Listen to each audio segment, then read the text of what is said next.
हिंदी वाली क्लास में विशेषण भाग 2 के अंतर्गत पहला प्रश्न है, मुख्य रूप से विशेषण के कितने भेद माने जाते हैं? विशेषण के मुख्य रूप से 4 भेद स्वीकार किए जाते हैं। पहला जो भेद स्वीकार किया जाता है वो है गुणवाचक विशेषण। विशेषण का पहला भेद माना जाता है गुणवाचक विशेषण। दूसरा जो भेद माना जाता है वो है संख्यावाचक विशेषण। विशेषण का तीसरा भेद माना जाता है परिमाणवाचक विशेषण। और विशेषण का चौथा जो भेद माना जाता है वो है सार्वनामिक विशेषण। तो इस प्रकार विशेषण के 4 भेद स्वीकार किए जाते हैं: गुणवाचक विशेषण, संख्यावाचक विशेषण, परिमाणवाचक विशेषण और सार्वनामिक विशेषण। तो इस प्रकार इस प्रश्न का जो सही उत्तर होगा वो विकल्प नंबर 3 होगा। अगला प्रश्न है, इनमें से किस विकल्प में गुणवाचक विशेषण का प्रयोग नहीं हुआ है? गुणवाचक विशेषण ऐसे विशेषण शब्द जो किसी पदार्थ के रंग, रूप, आकार, दशा, स्थिति, गुण, दोष, काल, स्थान, स्पर्श इत्यादि विशेषताओं को प्रकट करते हैं, उनमें गुणवाचक विशेषण माना जाता है। उदाहरण के रूप में देखें तो उदाहरण है काली मिर्च। यहाँ जो काली शब्द है वह मिर्च की विशेषता बता रहा है। यहाँ जो काली शब्द है वह रंग बोधक है और रंग संबंधी विशेषता को प्रकट कर रहा है, इसलिए यहाँ गुणवाचक विशेषण होगा। अगला उदाहरण है सुंदर बालक। यहाँ जो सुंदर शब्द है वो बालक की विशेषता बता रहा है, इसलिए विशेषण शब्द है। और जो सुंदर शब्द है वह रूप बोधक है और रूप संबंधी विशेषता को प्रकट कर रहा है, इसलिए यहाँ भी गुणवाचक विशेषण होगा।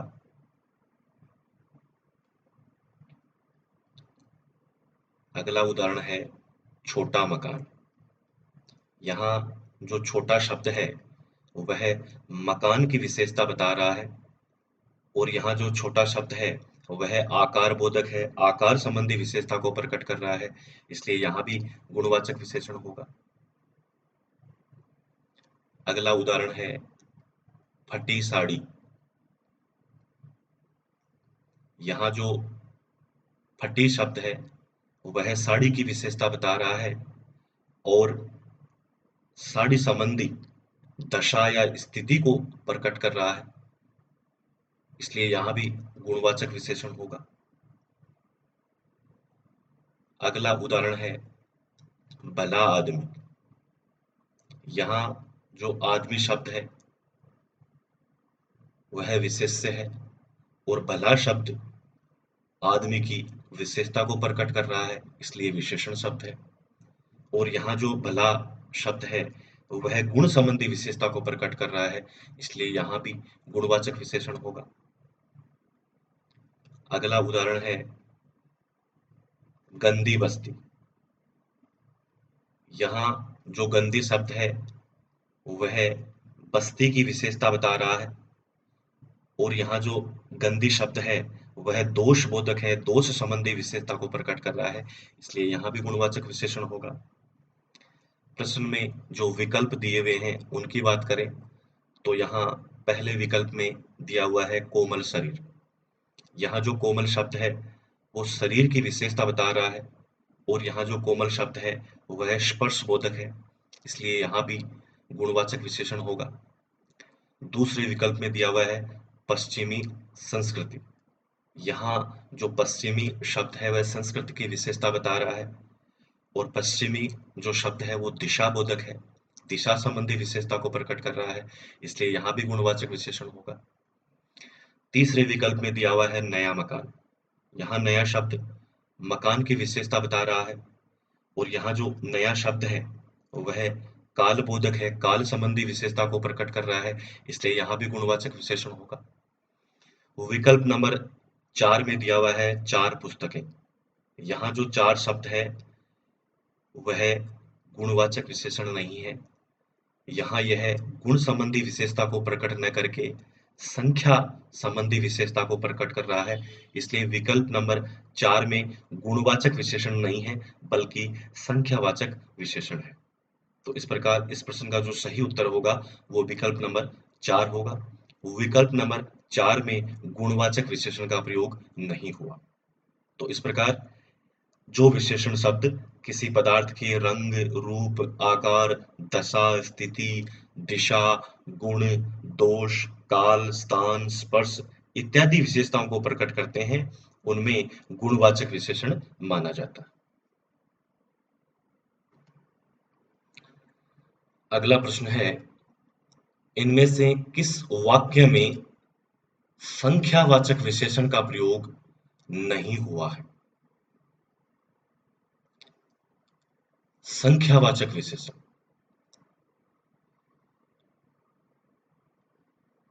जो विशेषण शब्द किसी पदार्थ की संख्या को प्रकट करते हैं, उनमें संख्यावाचक विशेषण माना जाता है। संख्या की निश्चितता और अनिश्चितता के आधार पर इसके दो उपभेद कर दिए जाते हैं। संख्यावाचक विशेषण के दो उपभेद माने जाते हैं। पहला जो उपभेद है वो है निश्चित संख्यावाचक विशेषण।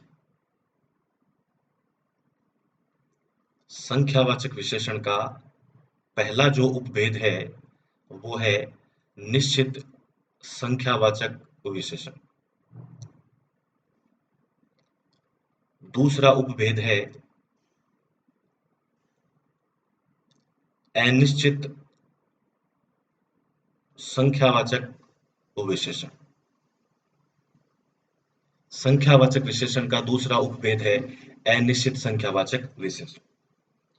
अगर विशेषण शब्द के द्वारा निश्चित संख्या का बोध हो रहा है तो वहां निश्चित संख्यावाचक विशेषण माना जाएगा, और विशेषण शब्द के द्वारा अनिश्चित संख्या का बोध हो रहा है तो वहां अनिश्चित संख्यावाचक विशेषण माना जाएगा। उदाहरण के रूप में देखें तो मेरे पास हिंदी की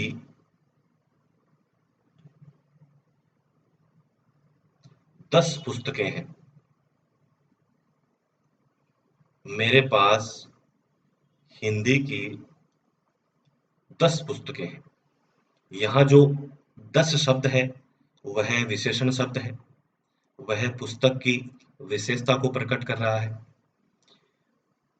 यहाँ जो 10 शब्द है वह संख्या संबंधी विशेषता को प्रकट कर रहा है, इसलिए संख्यावाचक विशेषण है। और संख्या में भी जो संख्या है वो निश्चित है, इसलिए यहाँ निश्चित संख्यावाचक विशेषण माना जाएगा। दूसरा उदाहरण है, मेरे पास हिंदी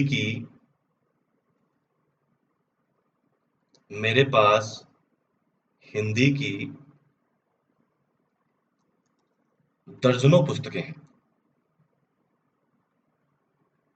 मेरे पास हिंदी की दर्जनों पुस्तकें हैं।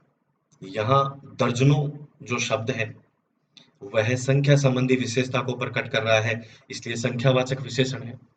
और संख्या में भी जो संख्या है वो अनिश्चित है। दर्जनों, यह निश्चित नहीं है कि कितनी दर्जन है, इसलिए यह जो शब्द है वह अनिश्चित संख्यावाचक शब्द है, इसलिए यहाँ अनिश्चित संख्यावाचक विशेषण माना जाएगा। तो इस प्रकार अगर निश्चित संख्या का बोध हो रहा है तो वहां निश्चित संख्यावाचक विशेषण, और अनिश्चित संख्या का बोध हो रहा है वहां अनिश्चित संख्यावाचक विशेषण माना जाता है। प्रश्न में जो विकल्प दिए हुए हैं उनकी बात करें तो पहले विकल्प में दिया हुआ है राम के पास 10 पुस्तकें हैं। प्रश्न में पूछा गया है कि इनमें से किस वाक्य में संख्यावाचक विशेषण का प्रयोग नहीं हुआ है। तो पहले वाक्य में संख्यावाचक विशेषण का प्रयोग हुआ है क्योंकि यह जो 10 शब्द है यह संख्या संबंधी विशेषता को प्रकट कर रहा है, इसलिए पहले विकल्प में संख्यावाचक विशेषण है। दूसरे विकल्प में दिया हुआ है इस कक्षा में 40 विद्यार्थी हैं, यह भी संख्या संबंधी विशेषता को प्रकट कर रहा है, इसलिए इस वाक्य में भी संख्यावाचक विशेषण का प्रयोग हुआ है। तीसरे विकल्प में दिया हुआ है सोहन 5 केले खा गया, यहाँ जो 5 शब्द है वह भी संख्यावाचक विशेषण है, यह भी संख्या संबंधी विशेषता को प्रकट कर रहा है, इसलिए तीसरे विकल्प में जो वाक्य दिया हुआ है उसमें भी संख्यावाचक विशेषण का प्रयोग हुआ है।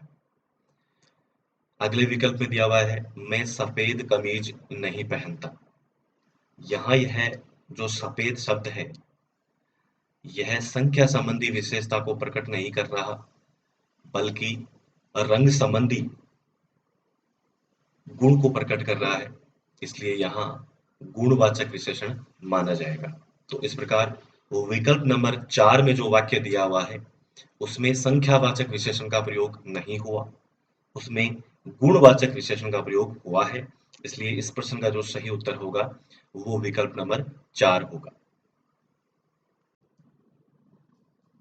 संख्यावाचक विशेषण के दो उपभेद माने जाते हैं, निश्चित संख्यावाचक विशेषण और अनिश्चित संख्यावाचक विशेषण।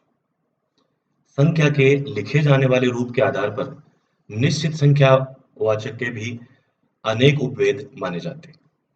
पहला है गणनावाचक विशेषण। अगर संख्या का रूप गणना की तरह या गिनती की तरह लिखा हुआ है 1 2 3 4 5 6 7 8, तो वहां गणनावाचक विशेषण माना जाएगा। पहले संख्यावाचक विशेषण होगा, संख्यावाचक के अंतर्गत निश्चित संख्यावाचक होगा और निश्चित संख्यावाचक के अंतर्गत भी गणनावाचक होगा। दूसरा भेद है क्रमवाचक। अगर संख्या का रूप पहला दूसरा तीसरा चौथा पांचवा या प्रथम द्वितीय तृतीय चतुर्थ ऐसे लिखा हुआ है तो वहां क्रमवाचक विशेषण माना जाता है। तीसरा भेद है आवर्तीवाचक।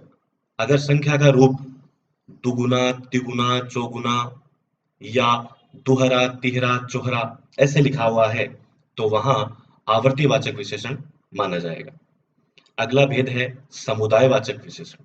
अगर संख्या का रूप दोनों तीनों चारों ऐसे लिखा हुआ है तो वहां समुदायवाचक विशेषण माना जाएगा। और अगला भेद है समुच्चयवाचक विशेषण।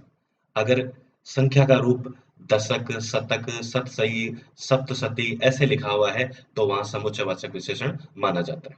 तो इस प्रकार संख्यावाचक विशेषण के अंतर्गत निश्चित संख्यावाचक और अनिश्चित संख्यावाचक और निश्चित संख्यावाचक के अंतर्गत भी अनेक उपभेद माने जाते हैं, जैसे गणनावाचक विशेषण, क्रमवाचक विशेषण, आवृत्तिवाचक विशेषण, समुदायवाचक विशेषण और समुच्चयवाचक विशेषण।